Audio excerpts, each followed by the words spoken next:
Hello and welcome to easy science. आज हम class 6 के साइंस का चैप्टर 13 फन विद मैग्नेट के एक्सरसाइज को सॉल्व करेंगे। तो शुरू करते हैं। चैप्टर 13 का जो फर्स्ट क्वेश्चन है वो बहुत इजी है, तो क्वेश्चन 2 से शुरू करते हैं, ट्रू और फॉल्स से। पहला स्टेटमेंट है, a cylindrical magnet has only one pole. कोई भी मैग्नेट होता है उसका दो पोल हमेशा होता है, क्योंकि हर मैग्नेट का दो एंड पॉइंट होता है, ठीक है, दो किनारे होते हैं, इसलिए मैग्नेट किसी भी शेप का होता है उसके हमेशा दो पोल होते हैं। तो वन पोल क्या होगा, फॉल्स हो जाएगा। Okay, next is artificial magnet were discovered in Greece. ये गलत स्टेटमेंट है। Natural magnet were discovered in Greece, तो यहां पर फॉल्स लिख देंगे। Third is similar poles of a magnet repel each other. हमेशा क्या होता है, सिमिलर पोल्स अगर आमने सामने आते हैं तो एक दूसरे को रिपेल करते हैं, ठीक है, उसमें उनमें अट्रैक्शन नहीं होता है, रिपल्शन होता है, तो इसलिए ये स्टेटमेंट ट्रू है। अगला है, maximum iron feeling stick in the middle of a bar magnet when it is brought near them. ये स्टेटमेंट गलत होगा, क्योंकि हमेशा बार मैग्नेट के जो एंड होते हैं, जो पोल्स होते हैं, वहां पर ज्यादा अट्रैक्ट होते हैं आयरन की फीलिंग्स, वहां क्योंकि वहां पे मैग्नेटिज्म ज्यादा होता है, और सेंटर का जो पार्ट है वहां पे मैग्नेटिज्म कम होता है, वहां अट्रैक्शन कम होता है, इसलिए ये स्टेटमेंट गलत होगा। तो यहाँ पे हम लिख देंगे false. Fifth is bar magnets always point towards north south direction. तो ये स्टेटमेंट ट्रू है, क्योंकि जब भी हम बार मैग्नेट को लटकाते हैं किसी थ्रेड से, तो बार मैग्नेट घूमने के बाद हमेशा नॉर्थ और साउथ डायरेक्शन में पॉइंट करते हुए रुकता है। क्वेश्चन 6 है, a compass can be use to find east west direction at any place. तो ये स्टेटमेंट ट्रू होगा, क्योंकि अगर हम कंपास को यूज करते हैं वो नॉर्थ और साउथ डायरेक्शन बता देता है, तो नॉर्थ और साउथ एक बार पता चल गया तो हम ईस्ट और वेस्ट भी पता कर सकते हैं, इसलिए कंपास को इसमें भी यूज करते हैं। तो this statement will be true. Last is rubber is a magnetic material. ये फॉल्स है, क्योंकि रबर एक नॉन मैग्नेटिक मटेरियल है, वो मैग्नेट की तरफ अट्रैक्ट नहीं होता है। Now come to the next question. Third question is, it was observed that a pencil sharpener gets attracted by both the poles of a magnet, although its body is made of plastic. Name a material that might have been used to make some part of it. कोई भी sharpener होता है वो mostly plastic का बना होता है, फिर भी क्यों अट्रैक्ट हो रहा है मैग्नेट की तरफ?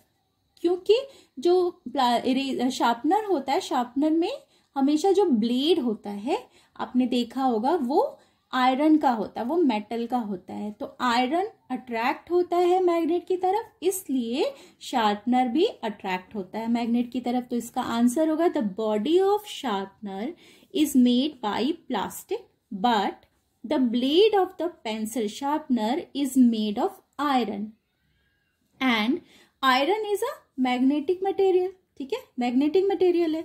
सो the pencil sharpener gets attracted towards both poles of a magnet, ठीक है, इसलिए शार्पनर मैग्नेट के दोनों ही पोल्स पर अट्रैक्ट होता है। Now come to the next question, question number 4। Question number 4 में दो कॉलम्स हैं जिनमें मैच कराना है कि कब कब अट्रैक्शन होगा और कब कब रिपल्शन होगा दो मैग्नेट के पोल्स में, ठीक है। तो जब नॉर्थ पोल एक दूसरे के सामने होते हैं तो क्या होगा, सेम पोल होते हैं, तो क्या होगा, इनमें रिपल्शन होगा। तो यहां पर हम लिख देंगे रिपल्शन। ओके, अगला है अट्रैक्शन। कब अट्रैक्शन होता है, जब पोल्स डिफरेंट होते हैं। तो नॉर्थ पोल है अगर यहाँ पर, तो इसके साथ कौन होगा, साउथ पोल होगा, तो इसमें अट्रैक्शन होगा। फिर से यहाँ पे डिफरेंट पोल्स हैं, डिफरेंट पोल्स में हमेशा अट्रैक्शन होता है, जैसा कि ऊपर यहाँ पर था, तो यहाँ पर हम क्या लिखेंगे, अट्रैक्शन लिख देंगे। ठीक है, रिपल्शन नहीं होगा क्योंकि पोल्स डिफरेंट हैं। अब यहाँ पर रिपल्शन हो रहा है तो पोल्स क्या होंगे, सेम होंगे। अगर साउथ पोल पहले से दिया हुआ है तो उसके सामने क्या होगा, साउथ होगा। Same same pole, repulsion. ठीक है, इस तरीके से क्वेश्चन नंबर 4 को भी सॉल्व कर लेंगे। अब आ जाते हैं अगले क्वेश्चन पे। क्वेश्चन नंबर 5 है, where are poles of a bar magnet located. Bar magnet में पोल्स कहाँ पर होता है, तो बार मैग्नेट के बार मैग्नेट के एंड पर ही होता है पोल, और हर एक मैग्नेट के एंड पर पोल होता है। तो इसका आंसर होगा poles are located at the ends of bar magnet just before the ends. जहां पर ये बार मैग्नेट है, इसका जो एंड है यहां, इसके जस्ट पहले यहां पर पोल होगा। ठीक है, just before the end. Okay, ये हो गया question number 5। Now question number 6, right any 2 properties of a magnet. Magnet के कोई 2 प्रॉपर्टीज या कैरेक्टर लिखने हैं। तो सबसे पहले number 1, like poles of 2 magnets repel each other and opposite poles attract each other.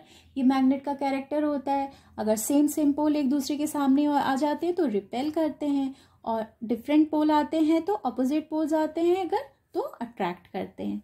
Second इसकी प्रॉपर्टी है, a suspended magnet always comes to rest in the north south direction. अगर किसी मैग्नेट को हम लटका देंगे तो हमेशा वो घूमने के बाद जब रुकेगा तो नॉर्थ और साउथ डायरेक्शन में ही पॉइंट करके वो रुकता है। तो ये 2 हो गए मैग्नेट के character. Now question number 7, a bar magnet has no marking to indicate its poles. How would you find out near which end is its north pole located? ठीक है, बार मैग्नेट में अगर कोई मार्किंग नहीं हो तो आप कैसे पता लगाएंगे कि किस तरफ नॉर्थ पोल है। ठीक है, जैसा कि हमने लास्ट वीडियो में डिस्कस किया था, पोल्स कैसे पता लगाते हैं, कौन सा नॉर्थ है कौन सा साउथ है, तो सेम वही आंसर यहाँ पर भी होगा। जब भी बार मैग्नेट को अगर हम लटकाते हैं कि स्ट्रिंग से बांध करके, तो वो मूवमेंट करता है। मूवमेंट के बाद जब वो रुकता है तो नॉर्थ और साउथ डायरेक्शन में पॉइंट करके रुकता है। उसका एक एंड नॉर्थ की तरफ फेस करता है और एक एंड, दूसरा एंड साउथ की तरफ फेस करता है। तो इस तरीके से हम पोल्स का पता लगा लेंगे। जो एंड नॉर्थ की तरफ पॉइंट करेगा वो उसका नॉर्थ पोल होगा, और जो साउथ की तरफ पॉइंट करेगा वो उसका साउथ पोल होगा। ठीक है, तो इसका आंसर कैसे लिखेंगे, पॉइंट्स में लिखेंगे। Number 1, we can find the poles of a bar magnet by suspending it freely by a string. ठीक है, स्ट्रिंग से इसको टान देंगे। Number 2, a freely suspended bar magnet always comes to rest in the north south direction. ठीक है, freely अगर लटका हुआ मैग्नेट है तो नॉर्थ साउथ डायरेक्शन में हमेशा रुकेगा। Third, the end that points towards the north direction is the north pole, and that points towards the south direction is the south pole of magnet. ठीक है, जो एंड नॉर्थ की तरफ होगा वो नॉर्थ पोल, जो एंड साउथ की तरफ रुकेगा वो साउथ पोल हो जाएगा मैग्नेट का। तो इस तरीके से हम पता लगा सकते हैं बार मैग्नेट में किस तरफ कौन सा पोल होगा।